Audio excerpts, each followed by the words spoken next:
Hey, travelers. So, we've all heard the amazing joys of cruising, but what about the mistakes of cruising and planning? I'm going to give you a few don'ts when planning for your upcoming cruise vacation, and that's next on Oceaneers Travel.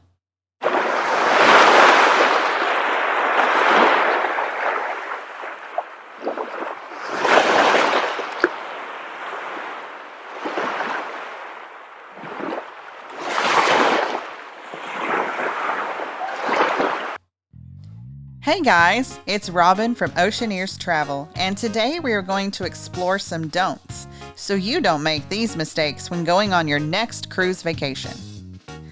Up first is arrive early. Plan to arrive at least a day before to your embarkation port city. With today's travel nightmares, you need to give yourself cushion for any travel mishaps that could happen.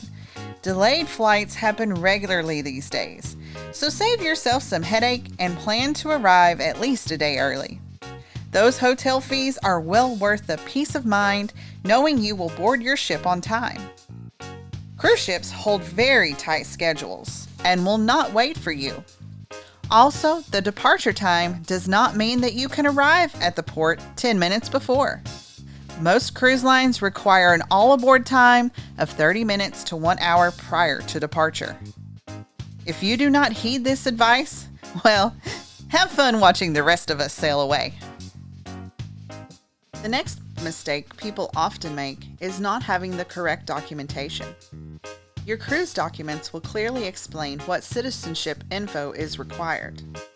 Traveling with a passport is preferred, and it must not expire within 6 months of your travel. Traditional passport books are the way to go and are good for up to 10 years. Some cruises allow you to use a birth certificate and an ID for your citizenship requirement, but you must make sure it is a certified copy. These can usually be easily obtained from your local health department if you were born in the United States. If you are applying for a passport, make sure you do it early in the planning process. Turnaround times can be months out. Also, be aware of any health restrictions in the countries you are traveling to. All of this info will be in your cruise documentation. Failure to comply with proper documentation can result in being denied boarding for your cruise vacation. So come to the port prepared. Turning around and going home is no fun. Don't skip out on researching your cruise ship. Cruise lines and ships cater to different types of clientele. Make sure to do your homework to make navigation a breeze. Check out deck plans and familiarize yourself with your stateroom deck and venues that may be close. But also, map out the easiest way to get to certain hotspots around the ship, like the pool deck, the dining room, and the buffet. You do not want to spend your first few days learning your way around. Instead, get right to the action and set your mind at ease. Don't wait till the last minute to plan your excursions and extras. We all know the ship is a destination in itself, but these vessels are going to take you to some pretty amazing ports of call. At these ports, you will have the opportunity to experience different things the local communities have to offer. You will have access to book these shore excursions months prior to your actual sailing. Many activities will have capacity limits and may sell out.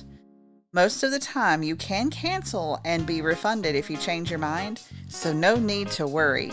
Go ahead and book early. Also keep in mind you may need to purchase drink packages on some cruise lines. That is if you wish to include sodas and/or alcoholic drinks. These are most often cheaper prior to your sailing. Don't forget to pack a day bag for embarkation day. You will want to drop off your heavy luggage with the porters near the terminal. Your main bags will then be delivered to your room.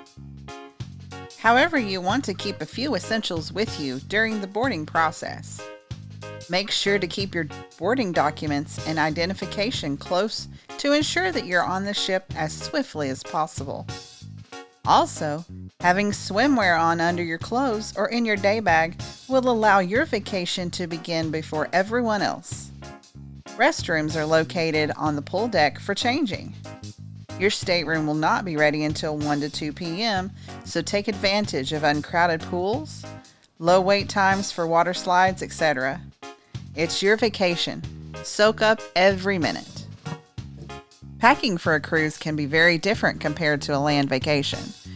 You don't want to overpack, and you definitely don't want to underpack because many essentials are not readily available for purchase. Pack comfortable clothes and shoes. Most of your days will be very casual and filled with exploration. Your ship may have a dress code or theme nights you will want to partake in, so you may need to pack special outfits for formal night, pirate night, or the 80s party. Also, make sure to bring a small amount of many over-the-counter medications just in case.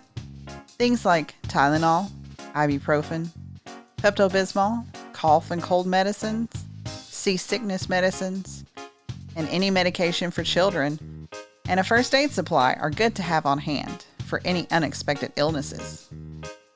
All ships have medical facilities on board, but for small inconveniences, it's better if you can handle it yourself. And that brings me to my final piece of advice, and that is to not skip on travel insurance. Most plans will cover your trip, lost luggage, and medical emergencies. Another added layer of protection and peace of mind never hurts. Cruise lines do offer insurance or cruise protection, but you can also purchase from an outside vendor like Alliance. These have been just a few mistakes that cruisers make when going on their next cruise vacation. I hope you can take away a few tips or tricks along the way from this video. If you don't mind, please like this video and subscribe before you leave with your notification bell on so you'll be notified anytime I upload a video. Until next time, friends, happy cruising. We'll see you later. Bye-bye.